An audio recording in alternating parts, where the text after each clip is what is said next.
কিশোরগঞ্জের অষ্টগ্রাম উপজেলার বাঙ্গালপাড়া থেকে নওগাঁও পর্যন্ত হাওড় অঞ্চলের গুরুত্বপূর্ণ অল ওয়েদার সড়ক ভয়াবহ নদী ভাঙনের মুখে পড়েছে।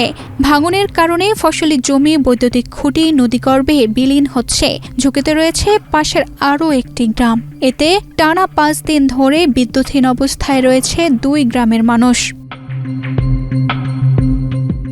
7 বছর আগে প্রায় 44 কোটি টাকা ব্যয়ে 7 কিলোমিটার দীর্ঘ সড়কটি নির্মাণ করে স্থানীয় সরকার প্রকৌশল অধিদপ্তর। বর্তমানে প্রায় 13 কোটি টাকা ব্যয়ে সড়কটি সংস্কার কাজ চলছিল। এ সড়কের শেষ প্রান্তে মেঘনা নদীর ওপর প্রায় 177 কোটি টাকা ব্যয়ে নির্মাণাধীন রয়েছে 1000 মিটার দীর্ঘ একটি সেতু। তবে নদী ভাঙনের কারণে পুরো প্রকল্প নিয়েই এখন সংখ্যা তৈরি হয়েছে। রূপায়ণ lake castle, welcome to the land of piece. স্থানীয়দের অভিযোগ, কয়েক বছর ধরেই নদীর গতিপথ পরিবর্তনের কারণে ভাঙন বাড়ছিল। শুরুতেই কার্যকর ব্যবস্থা নিলে এত বড় ক্ষতি হতো না। এখন প্রতিদিন নদী গর্ভে বিলীন হচ্ছে কৃষি জমি ও গুরুত্বপূর্ণ স্থাপনা। 1 মাস যাবৎ ভাঙতেছে বেশি আর কি। ইতিপূর্বে মাস 6 আগে অল্প অল্প ভাঙতো, এখন বেশি ভাঙতেছে। এমনকি এখন রাস্তার সাথে এই নদী একদম অ্যাটাচড হয়ে গেছে, রাস্তা ভেঙে যাচ্ছে, গ্রামও ভেঙতেছে। এই রাস্তা সরকার আমাদেরকে দিয়েছিল, এই রাস্তার সাথে সরকার ব্রিজও দিয়েছে, 1 কিলোমিটারের ব্রিজ। এই ব্রিজ দেওয়াতে আমাদের অনেক উপকার হইতো। এই হাওড় থেকে আমরা ধান শহর অঞ্চলে নিয়ে যেতে পারতাম, ভৈরব, আশুগঞ্জ, ব্রাহ্মণবাড়িয়াতে আমরা যোগাযোগ করতে পারতাম সঠিকভাবে এই রাস্তার মাধ্যমে। নদীর আমাদের এই নদীর পানির প্রেসারে আমাদের রাস্তা এবং এই যে কারেন্টের কোটি সব নদীতে পড়ে গেছে। আমাদের হাজার হাজার জমি নয় নদীতে চলে গেছে। এই পর্যন্ত প্রশাসনের কোনো লোক রাস্তার এই বস্তা ফেলানি বা কোনো পদক্ষেপ নেই না। এটা প্রশাসনের লোক এই পর্যন্ত এখনো কোনো লোক আসে না দেখার লাগে, না কোনো বস্তা টাস্তা ফেলাইছে না।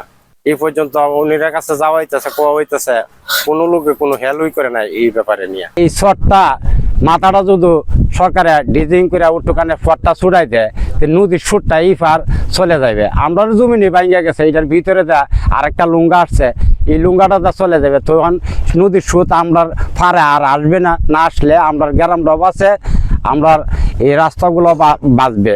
নদী ভাঙ্গিয়া মনে করেন জমি তো নিচুই রাস্তা দিয়ে ধরে লেছে, বাড়ি ঘর ভাঙ্গিয়া লয়ে গেছে নদীতে। ওখান আমরা আর কি করুম, 5 দিন ধরে কারেন্ট নাই, অন্ধকারের মাঝে ভাত খাওয়ান লাগে। কারেন্টের কুটি 7টা হয়ে আছে নদীতে। স্থানীয় সরকার প্রকৌশল অধিদপ্তরের দাবি, নদী ভাঙন শুরুর পর থেকেই পানি উন্নয়ন বোর্ডকে একাধিকবার জানানো হলেও কার্যকর কোনো পদক্ষেপ নেয়নি তারা।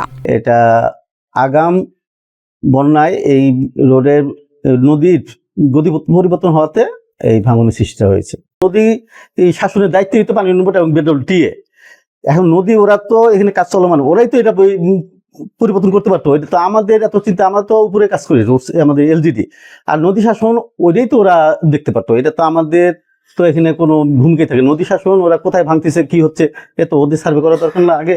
আমি এখানে ওদের আকবারে কি বলবো, ওরাই তো আমাদের আর বলতে পারে যে ভাইয়া আপনি এখানে এটা করেন না, এটা না এটা হবে। তারাও তো আমাদের এই ধরনের কোনো নির্দেশনা দেয় নাই। তখন কিন্তু পানি উন্নয়ন বোর্ড ইচ্ছা করলে ওখান থেকে ডাম্পিং করতে পারতো। জিওপে কিন্তু প্রচুর করা আছে এখানে, পাশে কিন্তু কাজ চলতেছে। ওরা দেখতেছে না আমার ইমার্জেন্সি কাজ কোনটা করতে হবে, এটা কি আমাদেরই বলতে হবে কি জনগণই বলতে হবে? তাদের তো নিজস্ব দায়িত্ব আছে এখানে। যখন বৃষ্টি হচ্ছিল তখন থেকে বলতেছি যে আপনাদের ওখানে এত জিও ব্যাগ পরে আছেন, আপনাদের এত লোক ওখানে আছে, আপনি এখানে কিছু জিও ব্যাগ আপনারা ডাম্পিং করেন। তবে পানি উন্নয়ন বোর্ড বলছে ভিন্ন কথা। তাদেরকে এই বিষয়ে লিখিত বা মৌখিকভাবে অবগত করা হয়নি। সময় মতো জানানো হলে দ্রুত ব্যবস্থা নেওয়া সম্ভব হতো বলে তাদের দাবি।